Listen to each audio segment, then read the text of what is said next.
Moash stepped forward, but did not summon his shard blade. Kaladin struck with his spear, but it was futile. He'd used what strength he had to merely remain upright. His spear glanced off Moash's helm, and the former bridgeman slapped the fist down on the weapon, shattering the wood. Kaladin lurched to a stop, but Moash wasn't done. He stepped forward and slammed an armored fist into Kaladin's gut. Kaladin folded as things broke inside of him. Ribs snapped like twigs before that impossibly strong fist. Kaladin sprayed blood across Moash's armor as his friend stepped back, removing his fist. Storms.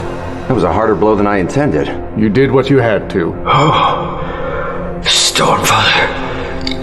The pain. Now what? We end this. Kill the king with a shard blade. It will still look like the assassin, hopefully. Those blood trails are frustrating. They might make people ask questions. Here, let me cut down these boards so it looks like he came in through the wall like last time. Cold air. Rain. He knew that voice. Syl? Syl? Nothing. I ran until I couldn't any longer, Syl. End of the race. Life before death. I will do it. I will bear this burden. It is my right. Kaladin blinked, eyes resting on the king's unconscious body just beside him, still breathing. I will protect those who cannot protect themselves. It made sense now why he'd had to make this choice. Kaladin rolled to his knees. Graves and Moash were arguing. I have to protect him. Why? If I protect...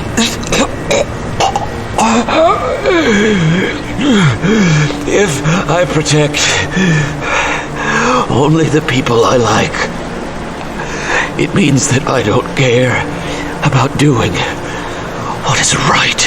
If he did that, he only cared about what was convenient for himself. That isn't protecting. That is selfishness. Kaladin raised one foot, the good foot. He shoved himself upward and stumbled to his feet between Alethkar and the assassins. Fingers trembling, he felt at his belt and, after 2 tries, got his side knife out.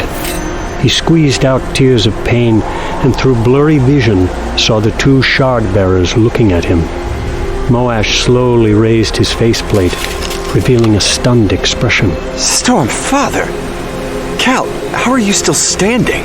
It made sense now. That was why he'd come back. It's about Tien. It's about Dalinar. It's about what's right. But most of all, it's about protecting people. This is the man I want to be. Kaladin moved 1 foot back, touching his heel to the king, forming a battle stance. Then raised his hand before him, knife out. His hand shook like a roof rattling from thunder. He met Moash's eyes. Strength before weakness. You will not have him. Finish this, Moash. Storms, there's no need. Look at him, he can't fight back. Kaladin felt exhausted. At least I stood up. It was the end. The journey had come and gone. He betrayed his oath. He's seen too much. If he lives this day, he'll betray us. You know my words are true, Moash. Kill him. The knife slipped from Kaladin's fingers. He was too weak to hold it. His arm flopped back to his side, and he stared down at the knife, dazed. I don't care! He will kill you. I'm sorry, Cal. I should have made this quick at the start. The words! Kaladin! You have to speak the words! I forbid this. Your will matters not! You cannot hold me back if he speaks the words! The words, Kaladin! Say them! I will protect. Even those I hate. So long as it is right. A shard blade appeared in Moash's hands. The words are accepted. Kaladin! Stretch forth thy hand! She zipped around him, suddenly visible as a ribbon of light. I can't. Stretch forth thy hand! He reached out a trembling hand. Moash hesitated.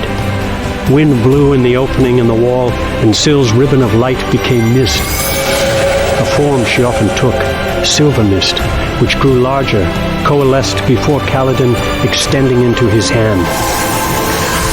Glowing, brilliant, a shard blade emerged from the mist, vivid blue light shining from swirling patterns along its length. The entire hallway went black as the stormlight in every lamp down the length of the hall winked out. For a moment, they stood in darkness. Then, Kaladin exploded with light. It erupted from his body, making him shine like a blazing white sun in the darkness. Moash backed away, face pale in the white brilliance, throwing up a hand to shade his eyes. Pain evaporated like mist on a hot day. Kaladin's grip firmed upon the glowing shard blade, a weapon beside which those of Graves and Moash looked dull. One after another, shutters burst open up and down the hallway, wind screaming into the corridor.